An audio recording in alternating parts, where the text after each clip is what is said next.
د یو ماشوم د لوږې واقعه.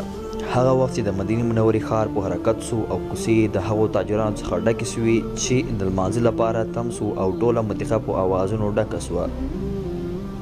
نو عمر رضی الله عنه عبدالرحمن بن عوف رضی الله عنه ته وویل څه به وشي چې نن شپه چوکیداري وکړو او په شپه کې د غلا مخه ونیسو.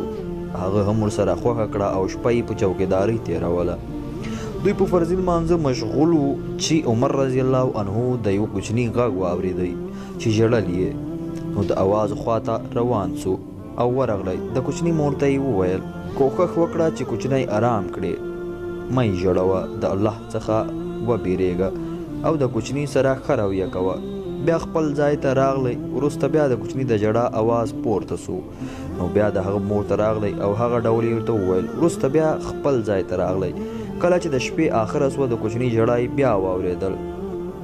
نو د هغه مور ته ورغی. په نفس تنګۍ او زجري ډول یې ورته وویل تا ته شرم پکار دی، زما په ان ته یوه ډېره بده مور یې. څه په پېښه ده چې زه ستا زوی ټوله شپه په ژړا وینم او قرار یې نسته. مور یې په غمجن اواز سره وویل دا موږ نن شپه ډېر په تکلیف کړو.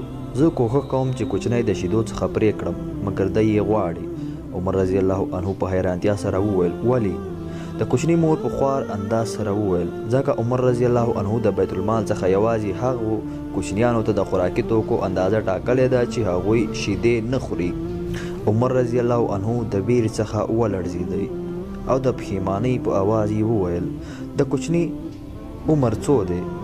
هغې ورته وویل د دومره میاشتو دی او په عمر کې څه زیاتوب هم وکړی. عمر رضی الله عنه ورته وویل شرم وکړه، تلوار مه کوه.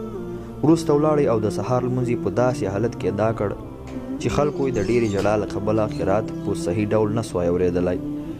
کله چې سلام وګرځوی نو ویې ویل ای د عمر بخالته، د څومره مسلمانانو اولادونه به دې ژړولي وي او بیا یې د هر نوي زیږېدلي ماشوم لپاره د بیت المال څخه د هغه خوراکي توکو اندازه مقرر کړه او د مدینې منورې په ټولو اطرافو کې دا امر صادر او لازمي وګرځوئ.